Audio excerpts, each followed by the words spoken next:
are you going? Well, I thought I'd come in with you. I don't need you up there. Oh, they might want a reference. So? Well, I can give them one. They don't want to know what you think of me, my dear. They want to know what my last employer thought of me. Your last employer? They need someone like Doris Stokes to contact him. All right, funny cut. You get on with what you've got to do here. Don't need you up the job centre. I'll get my own jobs, thank you very much. All right. Do you know what they're going to say, don't you? No, I don't know what they're going to say, but they're not going to ask me where you are they? You're too old, that's what they're going to say. Well, it's not going to make me look any younger if you come up there with me, is it? No, but if you want to lie about your age, I can be a witness. A witness to what? That you're telling the truth. I see. And they're going to believe you, are they? Make it a lot easier if you had hair. What difference should it make if I had hair? Anyway, if I had hair, it would be grey and falling out by now like Arthur's is. Arthur's hair's not falling out. Well, he ain't had the responsibilities I've had. Anyway, for all his hair, Arthur don't look no younger than me, do he? Well? I don't want an argument.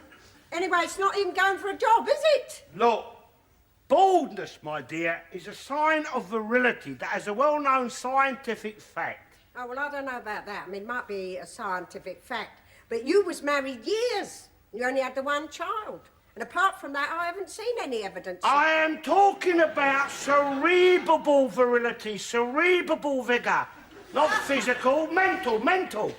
Well, all the sex symbols seem to have hair. I'm talking about the brain power of human head. I mean, nearly all your best brains, all your scientists, all your leaders of industry, all the top politicians, they're all bald. Every one of them. Margaret Thatcher's not bald. Winston Churchill was. The greatest man the world has ever seen. He was our greatest leader, he was. And he was bald. Very early bald he went. Michael Esseltyne's not bald. Ian McLeod was bald. Nigel Lawson's not bald. Sir Alec Douglas Hume was bald. Douglas Hurd's not bald. Well, Rad Butler was bald. Sir Geoffrey Howe's not bald. In fact, none of the government are bald. Well, perhaps it was a better government when they was bald. In fact, the only politician stands out bald is Kinnock. And I've never heard you refer to his great brain power. I am not talking about the Labour lot, my dear. They're like gorillas, they are, most of them. Perhaps old Kinnock shaved his nut to make him look like he had got a brain. I am talking, my dear, about a better class of person. They don't go in for hair. I mean, none of your royals have got hair. Look at them. Your Philip, your Charles, even young Edward. Very, very early bald he went. Well, blimey, if hair was so important, don't you think your royals would have it?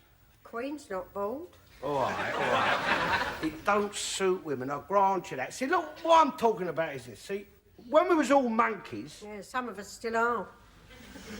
When we was all monkeys, we had lots of hair then, didn't we? All over us it was, see? But as we grew bigger and bigger brains, so we grew lesser and lesser hair. Grass don't grow on a busy street, does it? Boy, we don't want to go back to them days, do we? What days? When we was monkeys and had hair all over us and tails and things. No, I don't want to go back to them days. No, not when we had tails and things and hair all over us. There you are, then. But I think it's nice to have a bit on your head, though. Look. Pull this scarf round your neck. It's not cold out. No, I'm trying to cover the wrinkles in your neck. Get off. Now, come here. If you keep your hat on all the time. I wasn't going to take it off, not for them. It's a pity it's not a younger looking hat. Well, what would you like me to wear, my dear? School cap? How long you had that thing? It's none of your business. You should try and make more out of yourself. Now stand up. Ow! You slouch. Truth. Straighten your back.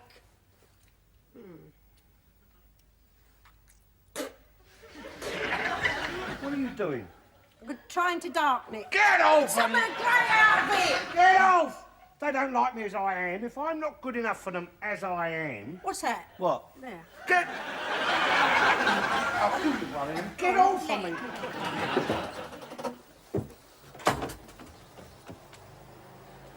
Too old?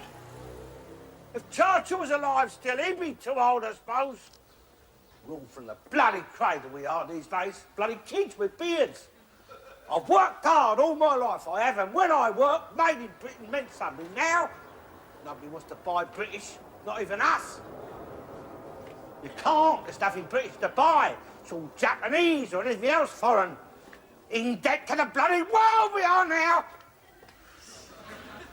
We'll all be evicted out of England soon. That's what'll happen. You see, evicted out of our own bleeding country, this what we'll be. We ruled the world once, and now the world rules us. I mean, if I got a job, I'd be working for a bloody Jap. Japanese bailiffs will sling us out of here soon. Bloody politicians, they might have hair, they've got no bloody sense. Oh, yes, we'll take you to Europe as slaves. Slaves to foreign wage packet. Join them, we'll make them join us. We'll take them over. We'll be allowed to speak our own language soon. English will be banned. Bloody same. And our money, what little we've got of it, will be German Deutsche marks and Japanese yens. And whose face will be on it, eh? Not a Majesty the Queen, God bless her, no. Not good enough for them. We should never have joined up with all them wogs in the common market. Not until they agreed to make the Queen Empress of Europe. You can stuff your job, you can stuff it right up your chest. You're as far as your bleeding will go.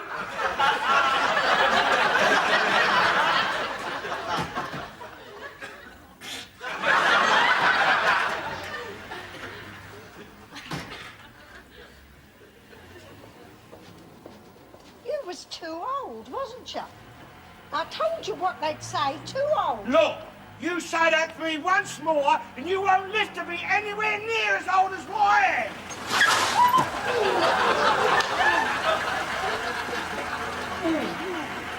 Bloody fool! I could have been killed! Bloody idiot! Get out of it! Oh, dear. And I haven't got you insured. Come on! See what you made me do? Thanks for coming. My pleasure. Well, goodbye, Mrs. Hollingbury. Goodbye. Oh, cheerio!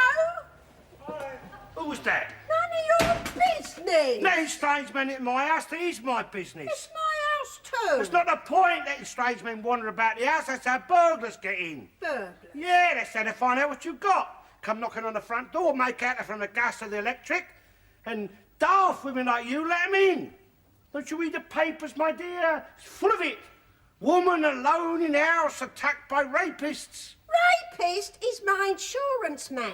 Rapists have jobs, you know. They're not all unemployed. You must know he would like you to be examined. Examined? Examined? What for? Mumps, AIDS, driving test? What do you mean examined? I've been advised to get you insured. Do what? Yeah, well, I've got to think about my future. Never mind about you. What about my future?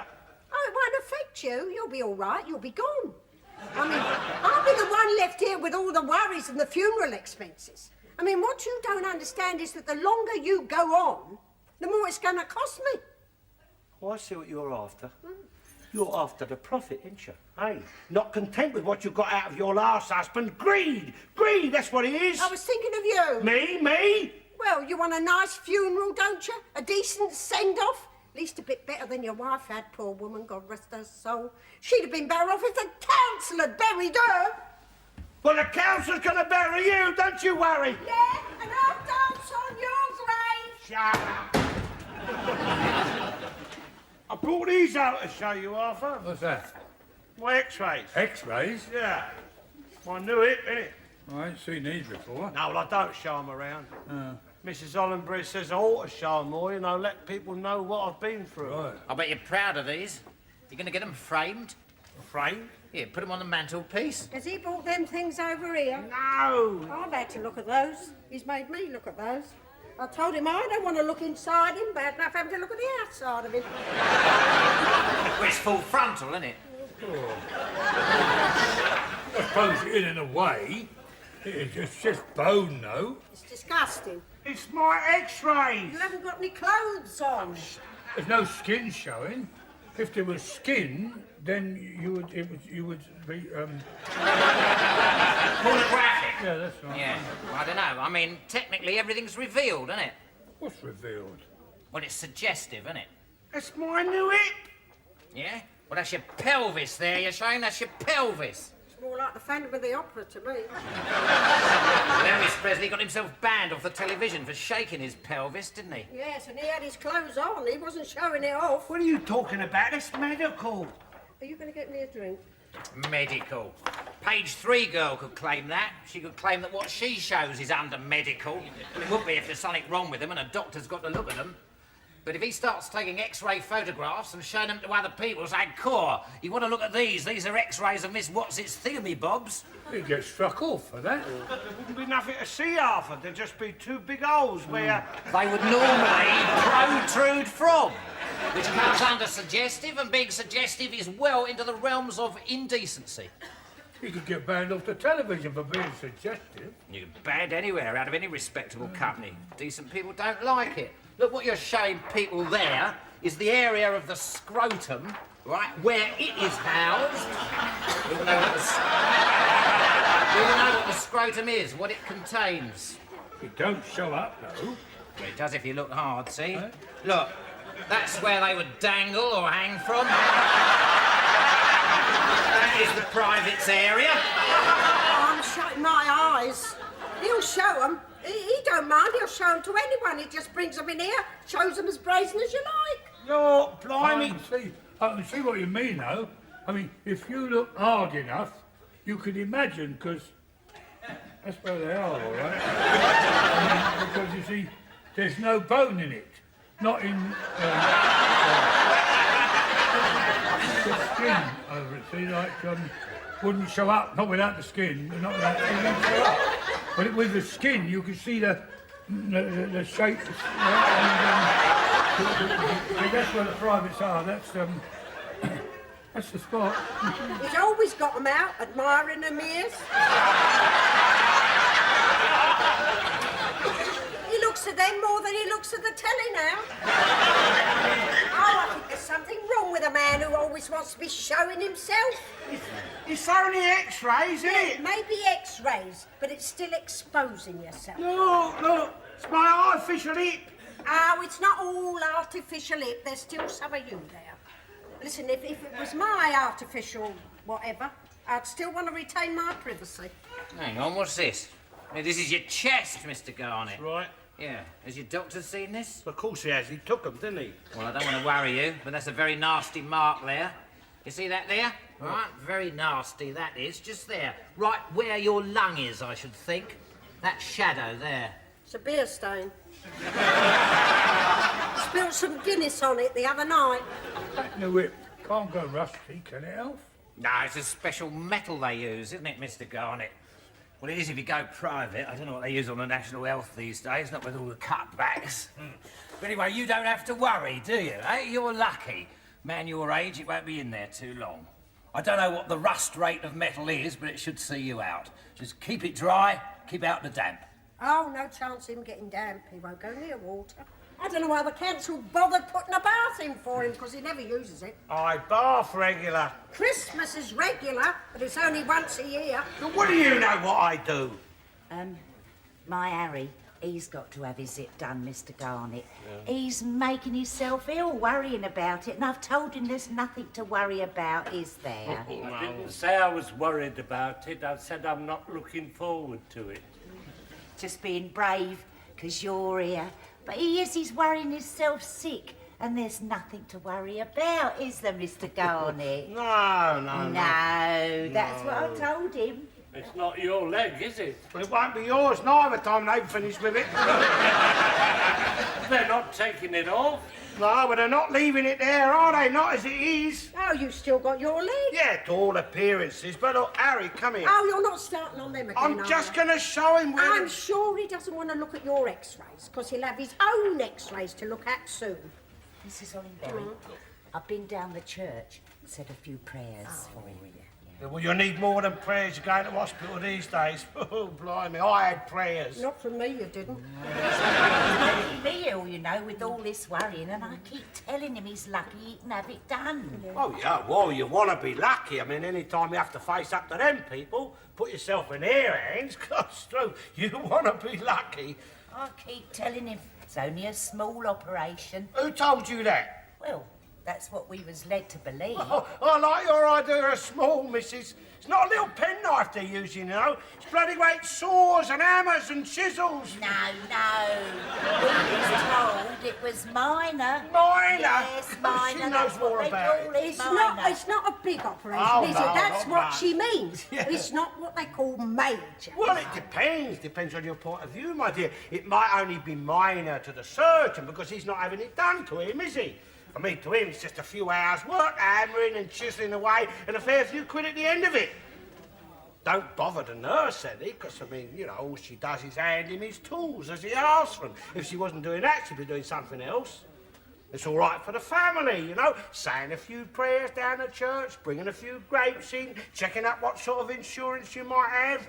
But if you are the poor bugger what's on the table, having your hip chiselled off and dragged out of your leg, and another brand new bit of metal whacked in its place, it don't seem so bloody minor.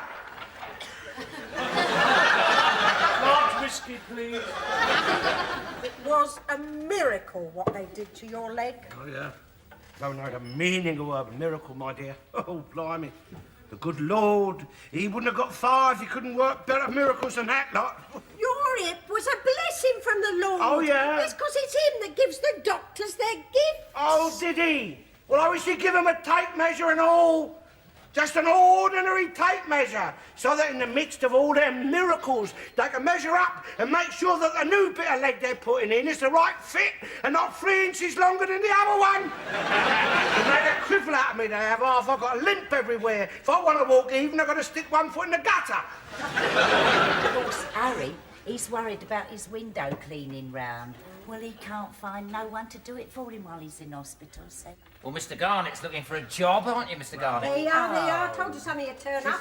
It's not too old, is it, Mr. Carey? Not if he can climb a ladder. Look, Oh, well, dear, the film finished, has it? Oh, I turned it off.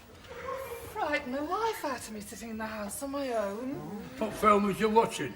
Crippin, the way he murdered his wives. Yeah, now he disposed of the remains. There's another one who doesn't go along with divorce. Now you have to share half your worldly wealth with your ex. I don't know. It does seem a bit hard giving them half, I know.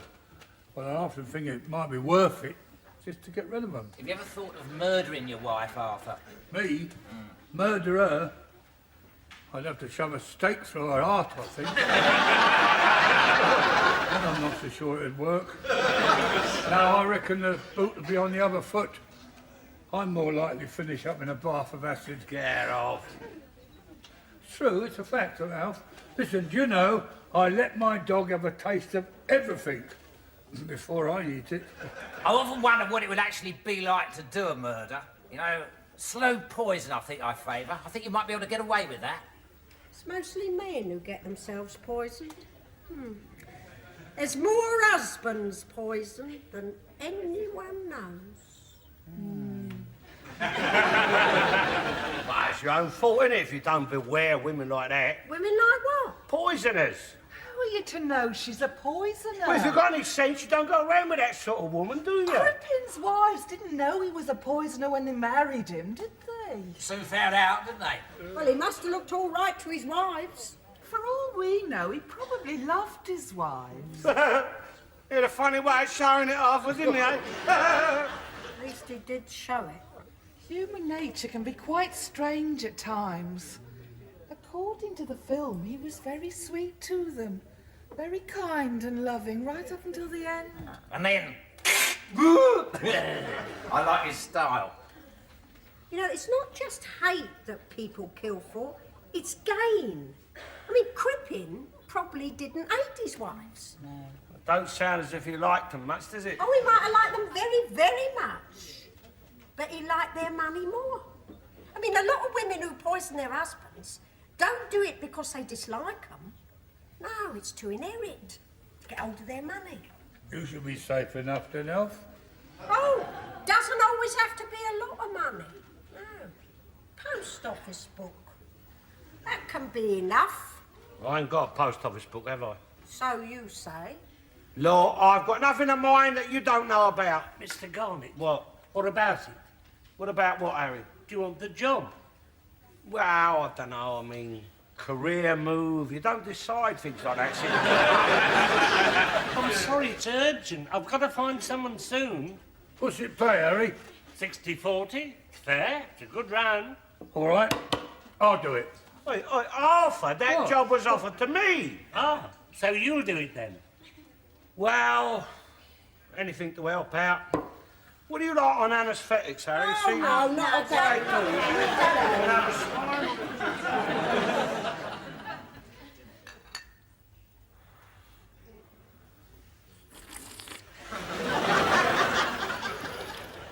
I think you're letting your imagination run away with you.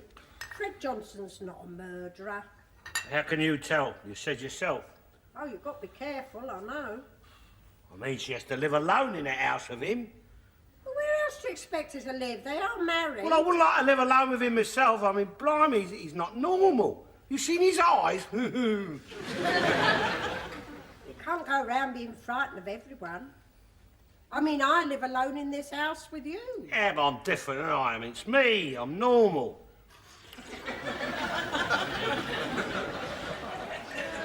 I take precautions. I lock the door. Oh, do you? Yeah, well, until we're married, I think it's only proper. Well, you frightened, my dear. You frightened I'm going to come up there and do you in? I never know what you might try and do when you're in one of your drunken states. I mean, that's how murder gets done, I suppose. Now, who's letting her imagination run away? Listen, if I'd been married to Crippen, if I was one of his wives, and he looked at me the way you look at me sometimes, I think I'd have packed my bags. I'd have been off. Oh, yeah? Yeah. Would you? Yeah. Oh, yeah? Well, two can play that game, my dear, but I'll tell you something.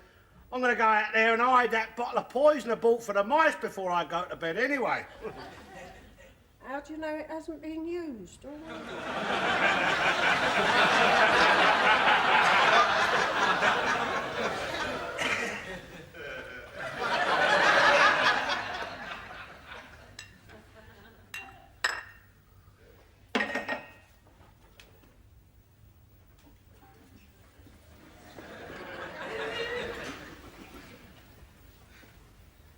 All right, a joke's a joke.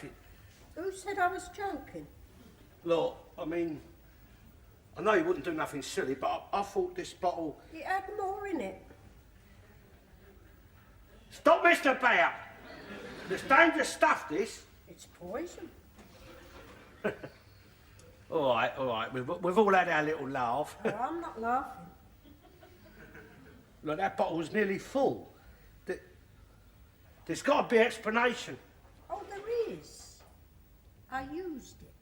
Hey, what? Ow! Oh, well, I'll go to bed. Was the tea to your liking? No. Sweet dreams. We ain't got no mice. I got rid of it with this stuff. Never mind. They won't bother you anymore. Mrs. Hollenberry, What now? I've got to do that job window clean in the morning. Yes, if you can get up. What do you mean? We'll see. What? Did you enjoy that pie I cooked for you tonight?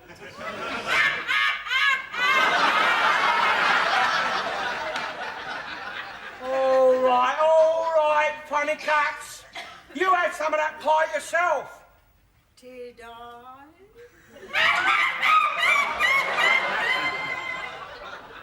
Oh, God. She didn't. She said she'd had hers earlier. Oh, God.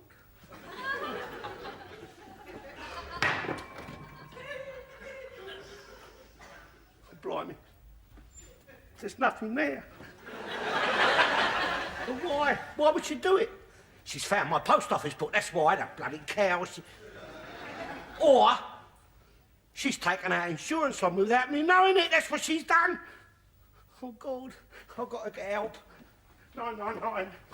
999. God. Come on, answer. Come on. Come. Hello, 999. Send an ambulance round. I've been poisoned. Where? Where? To me, to here. Where do you think I want to go? Bloody stupid. Well, I'm sorry. Yeah. 59 Mandela Road. Mandela! Well, look it up in the A to Z. Come on. Of course it's there. It's an old street. It used to be called Tinto Road till the bloody daft council changed it. Well, how long are you going to be? Well, what do you mean, don't panic? I'm dying. I've been poisoned. What? Mustard? Yeah, all right. Honey, hurry up, for God's sake. Oh, mustard. Mustard.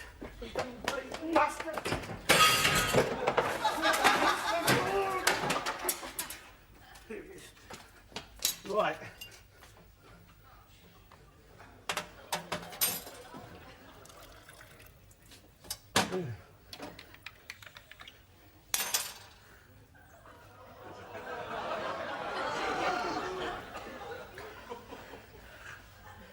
I was only joking.